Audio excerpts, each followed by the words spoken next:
Hello, my name is Jack Stanley, and I'm the co-founder of the Tech Academy. I'd like to welcome you to the Tech Academy podcast.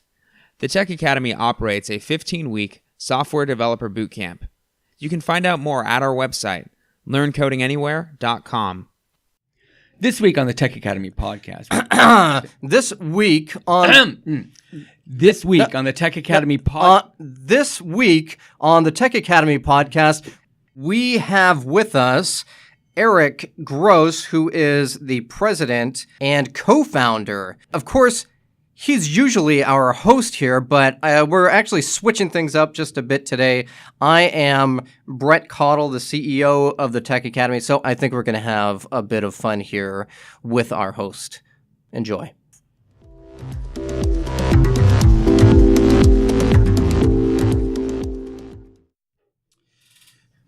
All right, Erik, there's something that I'd like to know about, which is actually a book launch that allegedly is going to be taking place in the near future. In fact, there's actually more than one book. Is that right? Yes, there is. Can you tell us a little bit about that? Yeah, I can. We've had a dream for a long time to be able to create a really effective technology dictionary. One of the primary reasons why is when I was gathering all the different materials to start the school, I couldn't find one. What I did, I started on I can't even say I started on a budget because I didn't have a budget. I literally went to goodwillbooks.com and bought about 80 technology books for, if I remember this right, about $13.86. And a bunch of those were dictionaries. I knew that, you're going to need to be able to define terms. And there was maybe one or two of them that I felt like were at all worthwhile, but for the most part, they weren't very effective. I'll just say that. They weren't good. I'll be blunt. So we have had to develop our own definitions for a long time, and we started to realize how valuable it was and all the work that went into it, and went, we ought to give this to the world. We ought to release this so that people don't have the same challenges we've had in defining all the terms there are relative to technology. So yeah, we're launching a book. We're releasing 3 more that I'll tell you about too, but that's the one that makes me super happy. Well, so you're telling me that after all this time, there has not been a book that has at least, well, I guess I'd say decently defined these terms for, the layperson? It's a crapshoot. I'll show you some of the things we would see. Like, the most common thing we would see is that you'll have a definition for a technical term, and within that definition are further technical terms it's highly likely that the reader doesn't know those terms. And so if they're making any kind of their due diligence to keep track of these things and clear up their misunderstandings, they would then have a second term, second word they've got to look up and figure out. And if inside of that second word, there's other terms thrown around that they don't know yet, then now they're 3 levels deep, and it's like Inception, and who can keep track, and it's a pain, right? So it all kind of bears on the biggest thing we found in terms of the challenge of training people in the technology industry, which is virtually all texts that we could find in the matter assumed a level of prior knowledge on the part of the student that wasn't there, or was there in so few cases that the material wasn't valuable to the majority of people.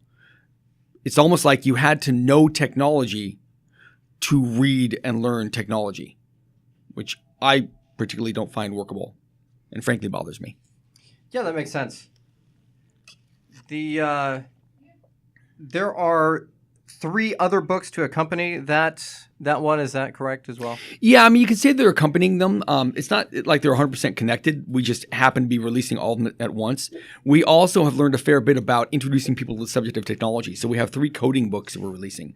We tried to come up with some really cool, awesome name, like they have Coding for Dummies and, The Idiot's Guide to Lawnmower Maintenance and, all those lines, which I love. They're great, right? All these how-to books. I love stuff like that. I just love knowledge, right? We didn't come up with, I think, the most fancy, awesome thing. It's basically, learn coding basics in hours with blank. Like I'm actually looking one right here. Yeah. It's learn coding basics in hours with Python, a computer language, right?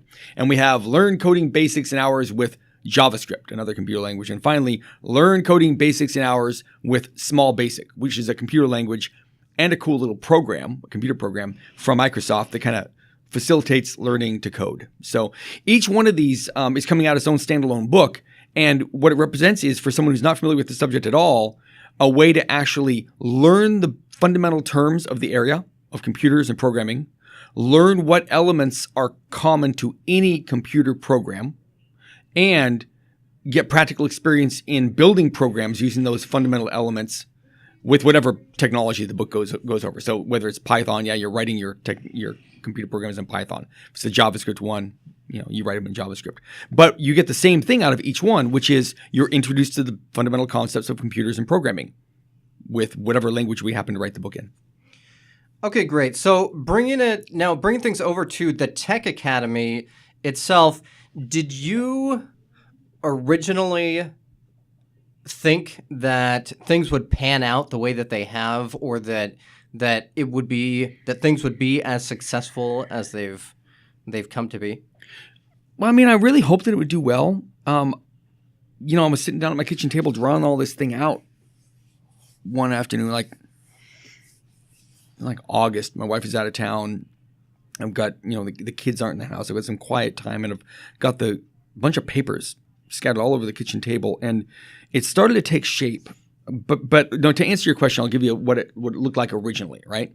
Yeah, there was a technology academy. I had an idea of the boot camp, and I kind of knew some of the things I bring to bear in terms of how to create the curriculum, how to develop the curriculum, how to recreate as best I could the environment one would get on the job, but without the actual pressure of you're going to get fired if you screwed up. I had a decent idea of what that might look like, but I also saw that I had all this network of contacts into the industry, and particularly with staffing firms. And I went, well, wait a minute. What if the product we created in the school, we also were a staffing firm and ran that section of things? So that was written down, right? And then I also looked at it and went, well, wait a minute. There's all these other developers that I know out there that love to learn some of the new technologies, or companies want to get their developers to learn new technologies. And so I had the idea of professional training. And I sketched all this out. It was kind of like 3 different parts, and they were all kind of interrelated. Lessons learned in one would feed the other, and vice versa, and so on. Well, you flash forward 4-5 years now, right? I think it was February of 2014. No, it's February 2013 that I actually first got the idea, right? So we've tried the staffing thing. Not really our cup of tea, frankly, at this point, but we learned a lot of lessons. We're about to launch the professional training thing, and we think that'll go really well. But what we really have is we have the boot camp. We have that core activity, the main one. So it isn't the ultimate form that I had sketched out there and that I originally envisioned. But what we have, I think, is awesome. In terms of like the level of success, I do think big, but man, sometimes I can't believe it. Like you remember that day that we had graduated our 200th person. And so we could legitimately look at each other and other people and say, we have hundreds of graduates.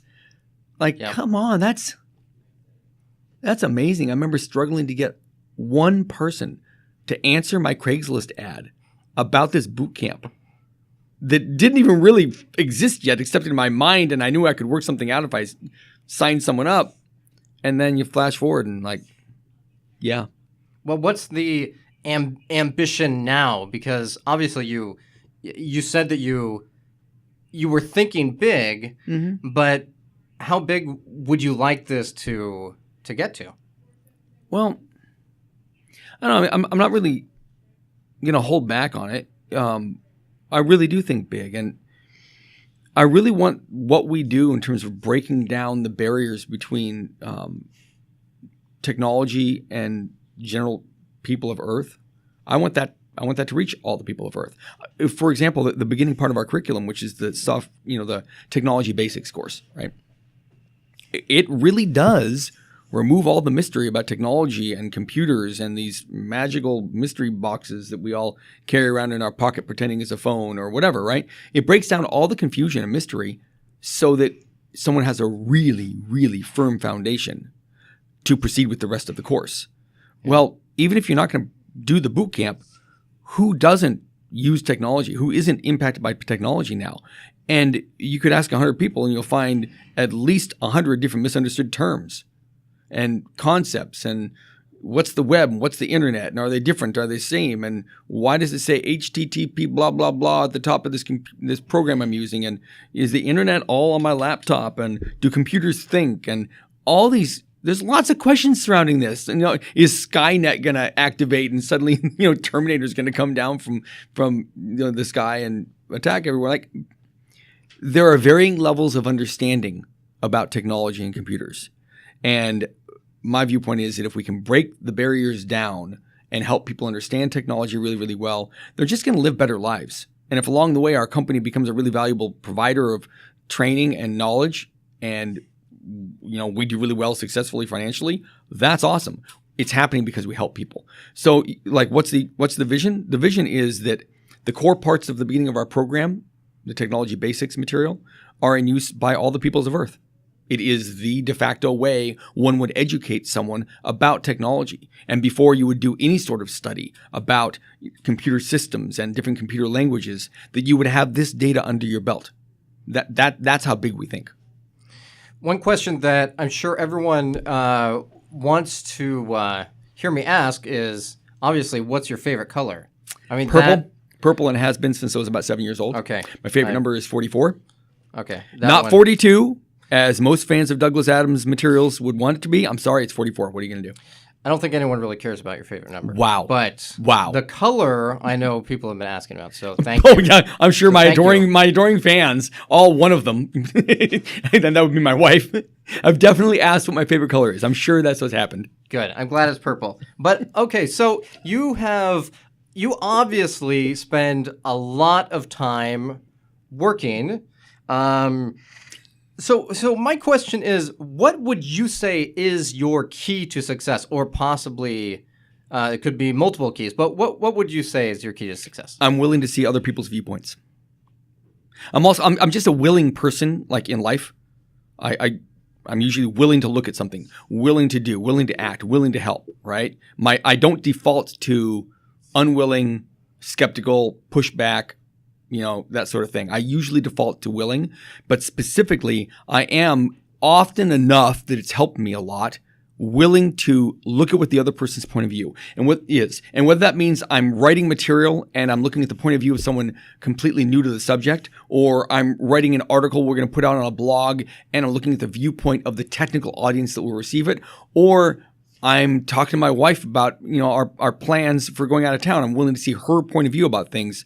Being willing to genuinely look at how is the other person seeing things is probably the thing I used most all the time, every day. Okay, great. So this will probably be the last question, but I want to know who Erik Gross is in real life. Who are you? You obviously you have a family. You've got hobbies and things. You've even traveled quite extensively around the world. But who is Erik Gross at a personal level? I'm actually a reptilian overlord from the planet Quibob. Yeah, we knew that. You knew that. That's great. Yeah. I don't know. I had this thing a few years back. I wanted to do Toastmasters, which is a nonprofit group devoted to improving people's public speaking ability, because I wanted to improve my public speaking ability. So I found out about these guys, and the first speech you do, people can get really, it's nerve-wracking. They can get very nervous, right? So they have the first speech is just called an icebreaker, and all you really do is for 2 to 3 minutes, you talk about yourself. It's really just get up there. There's no right or wrong way to do it. It's okay if you make a fool of yourself, whatever. Just get up there and talk about yourself. And I remember sitting there trying to write this thing down, and I wrote down basically that I'm a dichotomy. That on the one hand, I have this unbelievable ability, like in this technical arena, to really really understand highly technical concepts, apply them in the real world to actually get a product, and then turn around and teach them to other people in ways they can understand. I've had that my whole life. I'm a science nerd geek extraordinaire. I would read hard science fiction as a kid about, what the environment would actually be like. What would the culture actually be like on the moon should we have a civilization there? And it wasn't any fanciful, look out, the moon monsters are coming from behind the rocks. It was legitimately, with gravity at that rate, could you potentially affix wings to your back and have sports games where you're literally flying through the sports field and like, wow. And it wasn't dragons and unicorns and all that kind of stuff. I read that stuff too. It was legitimately the hard science behind it. So there's that part of me. But what not a lot of people know is I was also and still am a poet. Really? And in the middle of this happened in the middle of high school. Actually, it started in junior high. We had a wonderful program in California called California Poets in the Schools, and they would have these adjunct professors or whatever it is. They would have these teachers come in once a week, and they would teach poetry. And it just opened something up really, really cool to me. I remember reading E. Cummings, a really, really well-known poet who was active in the earlier part of the 20th century. And there's no rhyme, there's no meter, but there's something there that just spoke to me, that like would resonate inside me and inspired me to actually start writing things like that. And it turns out I was really, really good at it.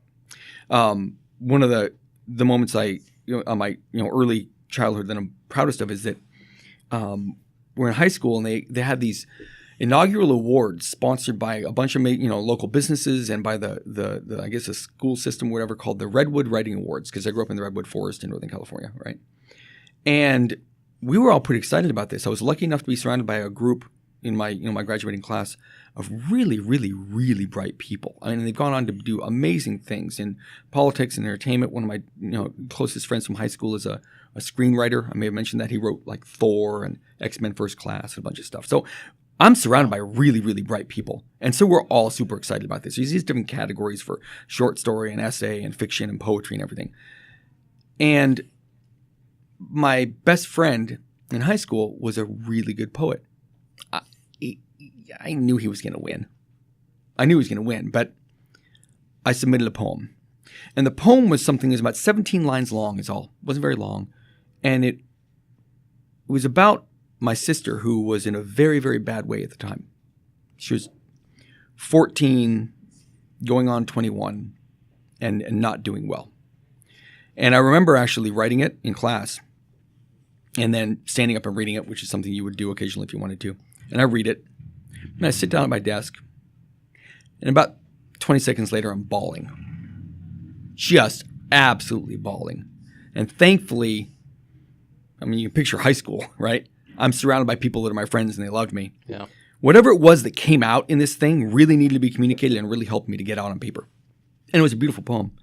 So I submitted this, and then they have the awards. It's like 2 weeks before the end of the school, and like everybody's in the gym and it's a big giant assembly.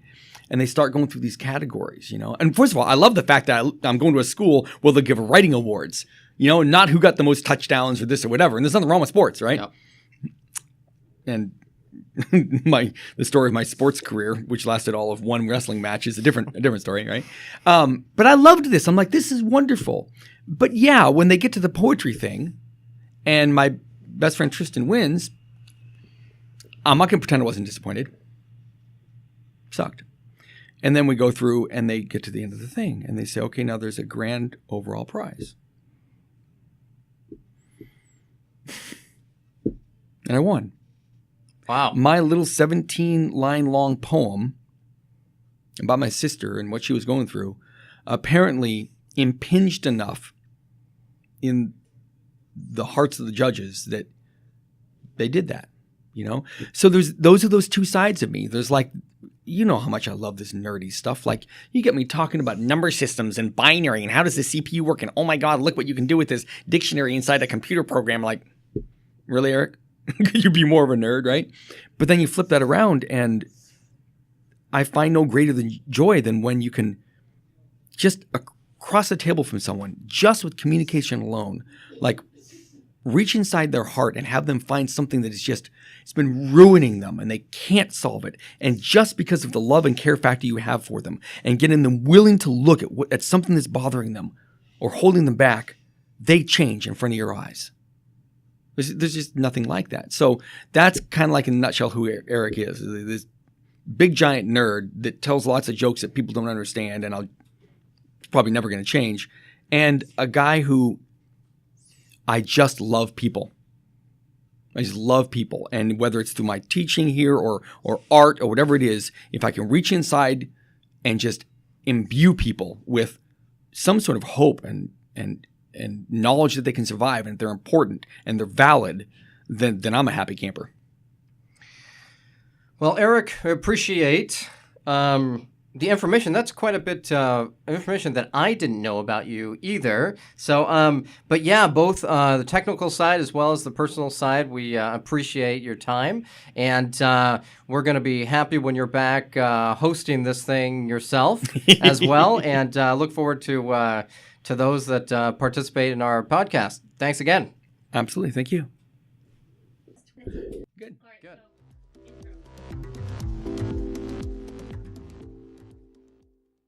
Hi, this is Jack Stanley again, co-founder of the Tech Academy.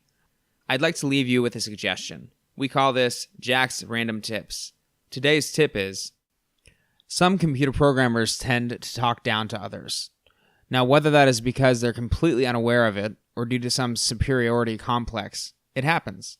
What do I mean by talk down to? I mean using large and complex terminology that the recipient doesn't understand and talking about programming concepts that the other person has never heard of.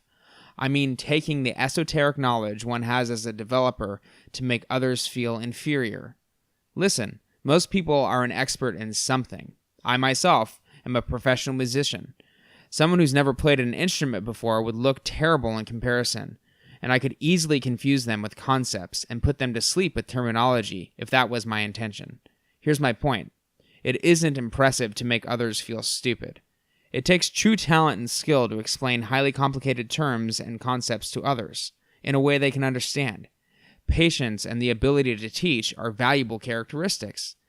The next time you tell someone something they don't know, instead of saying, "You don't know that?" explain it to them.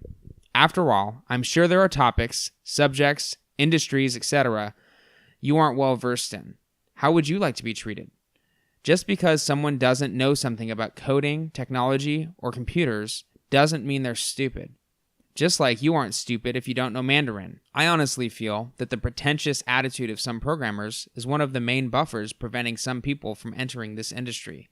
Let's make the world a smarter place by explaining things to others in ways we can all understand. And again, if you are interested in enrolling in our software developer bootcamp, please visit our website, learncodinganywhere.com. The Tech Academy is the perfect option for those interested in breaking into the technology industry. learncodinganywhere.com.